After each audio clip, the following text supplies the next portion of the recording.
Welcome to news focus. నేను మీ స్వా. పలాస మున్సిపాలిటీలో శుక్రవారం నిర్వహించిన సాధారణ సభ నుండి వైసీపీ కౌన్సిల్ సభ్యులు వాకౌట్ చేశారు.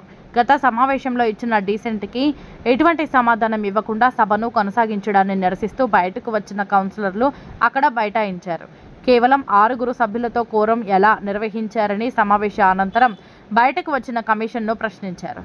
కోరంకు కావాల్సిన 11 మంది సభ్యుల హాజరు ఉందని కమిషనర్ చెప్పడంతో మినిట్ బుక్ చూపించమని డిమాండ్ చేశారు.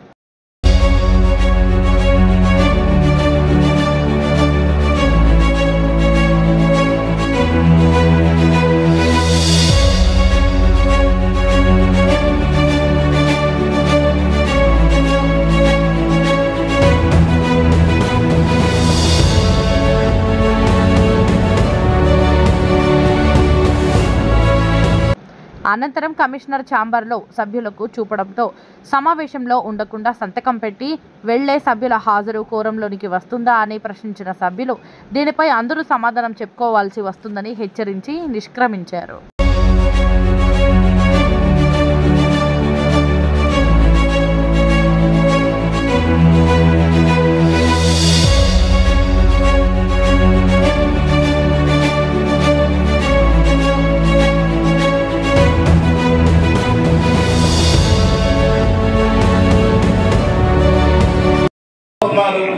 సభ్యులు ఉన్నారు, అంతమంది సభ్యులతో కోరం సరిపోయిందా?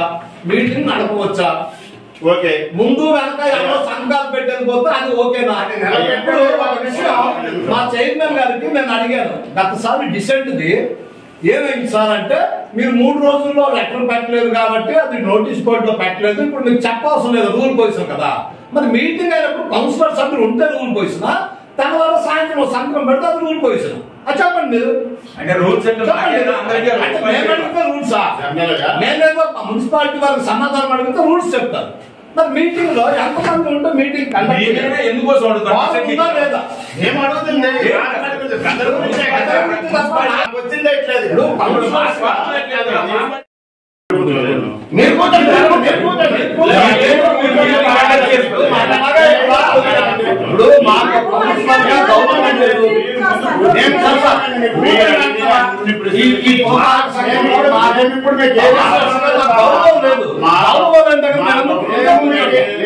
ఏది అడగను, ఒక్కసారి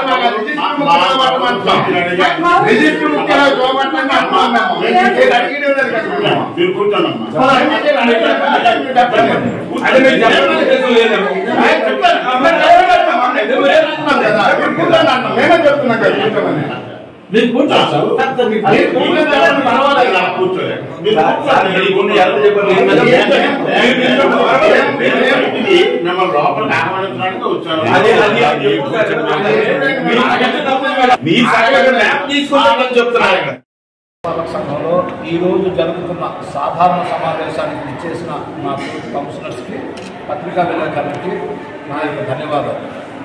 గత నెలలో సాధారణ సమావేశం ఎజెండాని మేము డిసెంట్ తెలియజేసి బయటకు వచ్చాము. డిసెంట్ తెలియజేసిన సబ్జెక్టుని 48 గంటల్లో కలెక్టర్ గారికి పంపించాలి.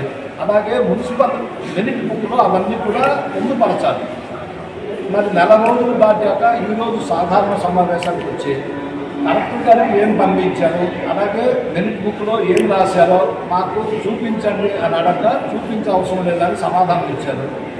మరి మా విలువలు ఏమీ లేకుండా ఇది ఏకపక్షంగా పరిపాలన సాగిస్తున్నందుకు బాధతో మేము ఈరోజు కోరం లేకుండా బయటకు వచ్చాం. సంతకం పెట్టలేదు ఎవరు, మీటింగ్ నుంచి బయటకు వచ్చాము. కోరం లేకపోయినా మున్సిపాలిటీ వాళ్ళు మీటింగ్ జరుగుతున్నారు. ఇంకా ఒక 5 సభ్యులు కూర్చోబెట్టి ఏం విచిత్రమో ఏం జరుగుతుంది పలాస కాసుగా మున్సిపాలిటీలో ఎవరికేం అర్థం కావడం. మరి విలేకరులుగా మీరు ఎంతసేపు బాగున్నారు, ఎంతమంది సభ్యులు ఉన్నారు మీటింగ్లో, ఎలా జరుగుతున్నారు? కోరం లేకుండా సభని జరపవచ్చు. అసలు ఈ మున్సిపాలిటీలో అన్ని విచిత్రాలే కనిపిస్తున్నాయి. మరి దీనికి మరి మీ సహకారం కూడా మాకు అందిస్తే ప్రజలకి మరింత చేరువగా ఉండి పరిపాలనలో ప్రజలకి సౌకర్యవంతంగా పనులు చేస్తాం. మరి ఇవేమి లేకుండా వాళ్ళ ఇష్టారీతులు చేస్తున్నప్పుడు మా బాధను వ్యక్తపరచడానికి మాకున్న అవకాశాన్ని వినియోగించుకుంటాం. అందరికీ నమస్కారం. పలాస కాశీబుగ్గ మున్సిపాలిటీలో ఈరోజు ఇక్కడ మనం మీటింగ్ అని అటెండ్ అయ్యాము. కాకపోతే లాస్ట్ మీటింగ్లో మేము తెలిసిన డిసెంట్కి సమాధానం ఇవ్వకుండా ఈరోజు మీటింగ్ అనేది ఎలా జరుపుతున్నారో మరి ఎవరికి అర్థం కాని ప్రశ్న. ఒక విలేకరులుగా మీకు కూడా మీకే తెలియాలి, మీకు కూడా తెలియాలి ఈ సబ్జెక్ట్ అనేది అందరికీ తెలియపరచాలి. ఎందుకంటే అసలు ఇక్కడ ప్రోటోకాల్ లేదు, మన కౌన్సిలర్గా మాకు గుర్తింపు లేదు, మేము ఏ పని చెప్పినా చేయడమూ లేదు. అన్ని రకాలుగా లాస్ట్ మీటింగ్లోనూ అన్ని రకాలుగా మా బాధను వ్యక్తపరుస్తూ మీటింగ్ ఎజెండాలో ఏదో ఒక అంశం వచ్చినప్పుడు మేము డిసెంట్ తెలపడం జరిగింది. డిసెంట్కి తగిన సమాధానం ఏంటంటే ఈ మీటింగ్ ఎలా జరుపుతున్నారో కూడా అర్థం కావడం లేదు, కోరం లేకుండా కూడా ఎలా జరుపుతున్నారో మాకు అసలు అర్థం కావడం లేదు. దేనికి నిదర్శనమో కూడా అసలు అర్థం కాక మేము అందరం బాయ్కట్ చేస్తాం.